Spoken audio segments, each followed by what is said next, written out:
course, Jacob, you were hoping it wasn't going to be right in the kneecap. It was on the side, so we feel like, he's going to be okay. But obviously, I'm not a doctor, so we'll usually really find out about these things the next day, and we'll get an MRI and find out what's going on there. But, hopefully, it's a frightening moment. Those things really scare you, and they happen. But you know what? You don't ever want that stuff to happen. When they do, that's when you wouldn't want to find out about your ball club. And this is a good club. I give them all the credit in the world. They're good because they're experienced. They know how to play. You look at their lineup, and there's a ton of senior, junior in there, and that's why they're winning a lot of baseball games. So I thought we did some good things in this ball game. I thought we defended very well. I thought Sam Frost made some outstanding defensive plays. I think he says they weren't hard hit, so it was easy. Yeah. The play Frazier makes in the middle of the field is a big time play. I thought we did a nice job defensively during the course of the game. We get 7 guys on the mound who all contribute, and that's kind of who we are. You guys get through the lineup once, and the guys seem to figure things out with the starter there. Yeah, although, you get through the first time, I was looking at my chart, and the first time through we had, 6 guys who hit balls really hard, and we didn't have anything to show for it. And you got to be really careful in those situations because your guys start thinking, this isn't our day. No matter how hard we hit a ball, it's just not going to fall forward. Their first baseman's diving, making a play. Shortstop's diving, making a play. Outfielder's diving, making a play.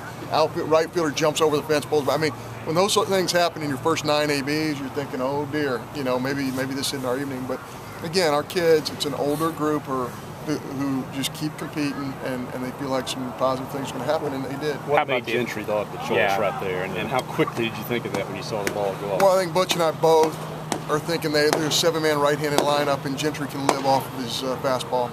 So what we really, there's such a patient club, and we were hoping Milesy could get some early action, some balls on our ground infield. And really had a lot more punch-outs than I thought he would have, and he went deeper into counts than we thought he would.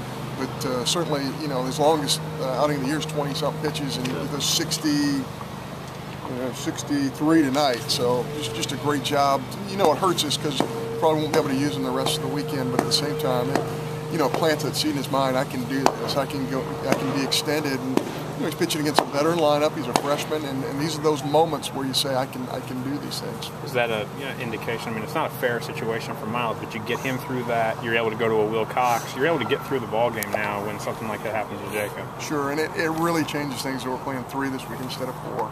So that brings Will Cox into focus in a game like this. And I thought he came in and just threw the ball very, very well. So we're really pleased with what he did as well.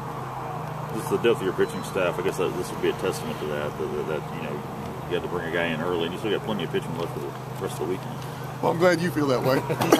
But tomorrow, obviously, Evan, you never feel like you have plenty of anything. But we like our club and we like our staff. But Evan tomorrow, if he can command a breaking ball the way he did last weekend, and throw more strikes to his fastball, and we'll have Ross on the other side.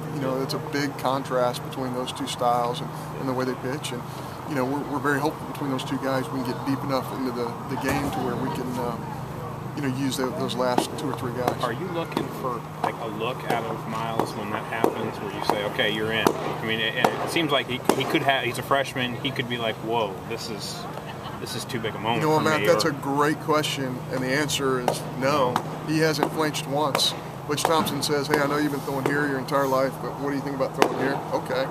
It's the kid just, you keep waiting for him to become a freshman, and he just doesn't. He just keeps on going out there and throwing fastballs with movement at the bottom of the zone. Sometimes, 87, 80, 88, which from that arm angle is very unusual. And this is a guy who's going to have a lot of appearances at Mississippi State if he stays healthy.